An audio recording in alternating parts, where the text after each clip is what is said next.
And it goes a little something like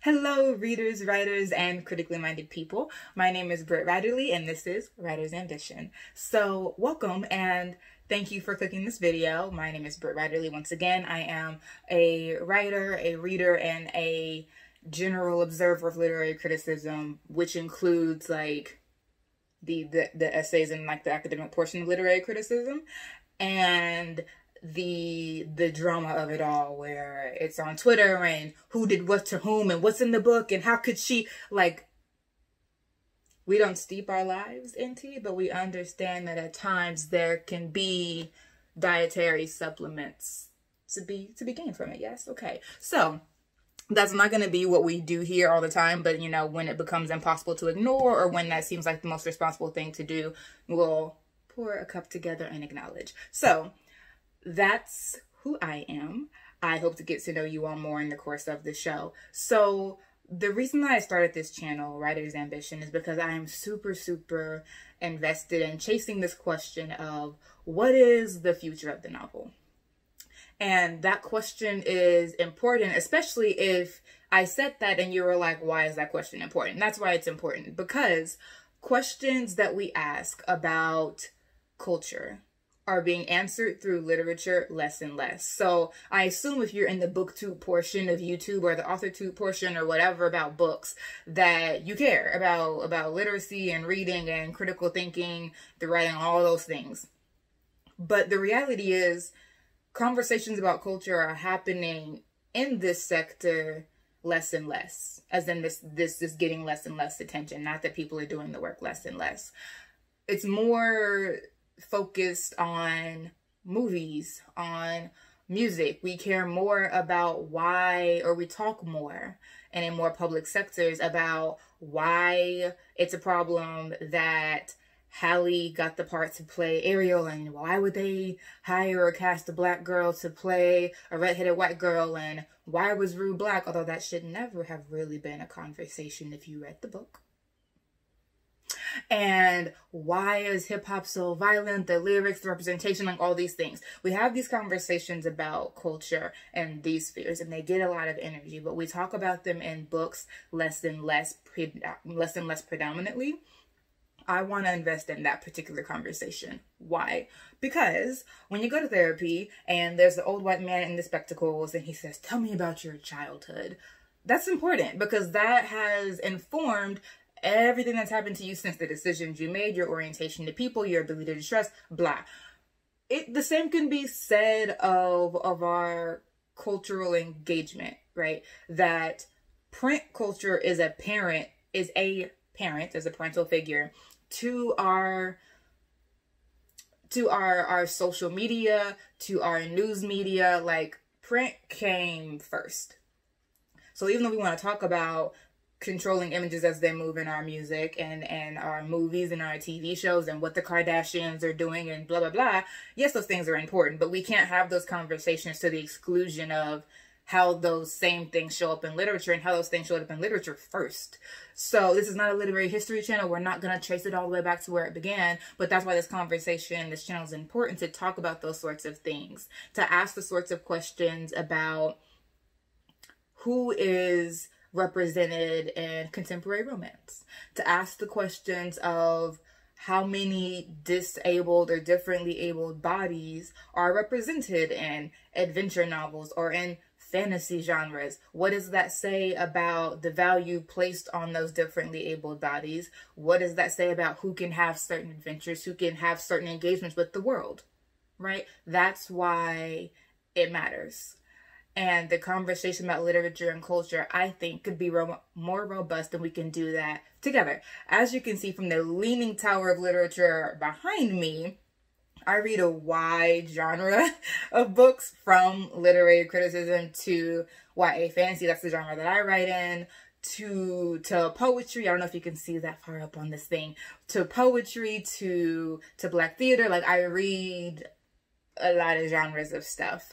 And what that has encouraged me to do is to think about literature beyond the particular book I'm reading. I think that that's crucial. So I hope that we can do that. I hope that we can ask questions like, what's the kind of representation that's happening in YA fantasy, and why is it important, and what does it have to do with culture?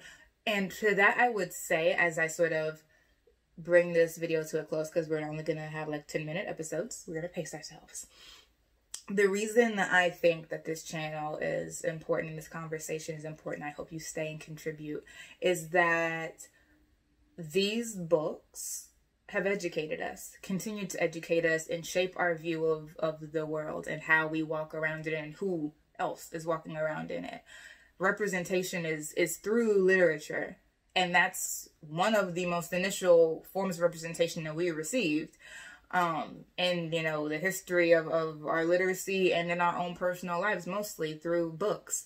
And so, since representation is how you're treated, if we don't look at this very subtle and trusted form of explaining the world to us, then when we start acting ways that encourage us to do things like shoot unarmed Black men in the street or not look for Black women when they disappear, we can't not talk about how the books that we've read and the books that get highly promoted have something to do with how, in our mind, the world is okay to function like that.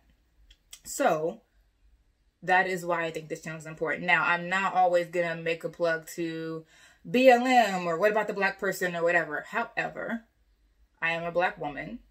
I cite Black women. I talk about Black culture. I engage it. And if that is off-putting to you in any way, I sincerely encourage you to drop down in the comments like you are wont to do. Leave your typo, written, snarky, and generally grammatically incorrect comment and go about your business. So, give them time to leave.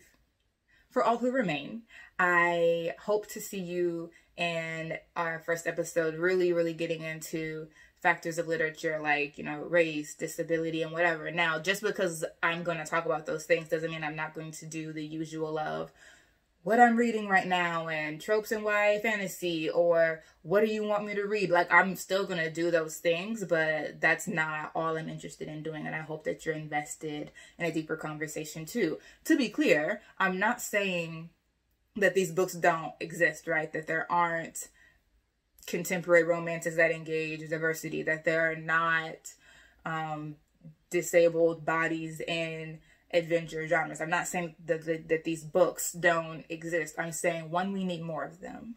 And two, we need to be willing to engage them in more serious and more critical ways that put these books in conversation with culture and ask some really serious questions.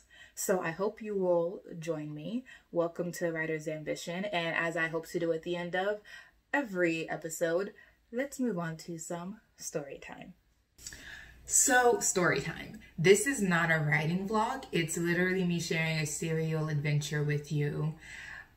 Serial is in like in installments. It's not done. It's in process, and I'm literally just making it for this channel to share with you all. And think of it as like a writing challenge where, I don't know if you've ever heard of it, but like when writers take the challenge to like write a short story every day, write it and finish it. And you know, sometimes the short stories be really bomb and sometimes they're like not. So this is sort of like that, only the story's not finished, it's ongoing. So I'm just sharing like 3-minute installments with you over the course of the channel. Who knows when it's gonna end, but I hope you enjoy. But keep that in mind if you're like, did that make sense? This is part of the challenge.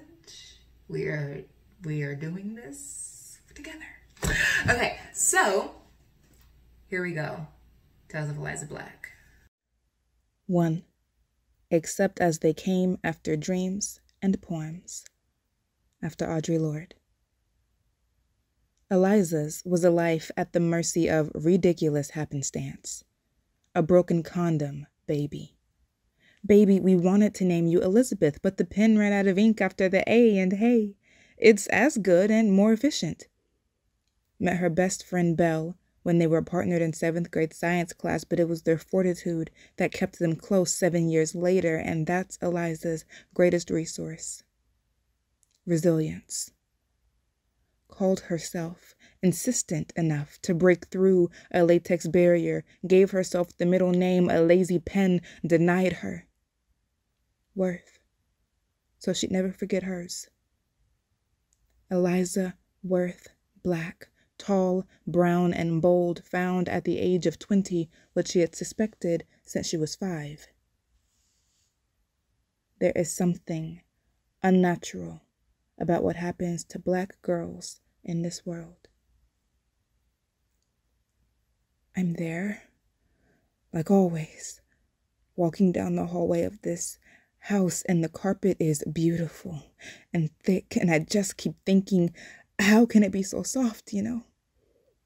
How can I be feeling this terrible fear and this house feel like a vicious trap, but the carpet be so nice? And like always, I hear voices just ahead of me, but I can't get to them or make out anything they're saying except my name.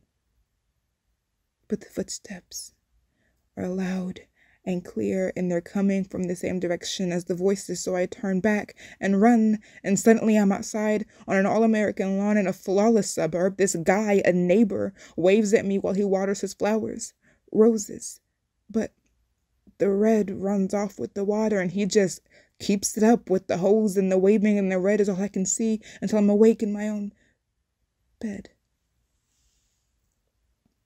Eliza. Dr. Gibson takes off his glasses and runs a pensive hand over his salt and pepper beard. Do you still insist this has nothing to do with your abduction 15 years ago? Eliza huffs. Something, yes. Something significant, no. Well, how would you know? Every time you describe this dream, you skip a crucial part. What's that, Doc? Eliza tugs nervously at the tight coils of her frohawk. Dr. Gibson has that look that always means lots of psychic and emotional labor for her. How did you get out of the house? You remember everything else with such vivid detail, but you completely erase that. Maybe because it's not important. He's not going to let that fly. I don't think you believe that, Eliza. I knew it. Yeah, well, what are you going to do? Can't make my subconscious fill in the blank. Actually, that's exactly what I would like to do. You can recall this dream backwards and forwards, but I want to give you the opportunity to engage it. I want to send you back into it in a semi-lucid state. I'm suggesting hypnosis. 3 days a week. Come chat with me for a bit. Chill with Eliza Black and her motley crew for a few. Don't leave us hanging. We'll see you soon.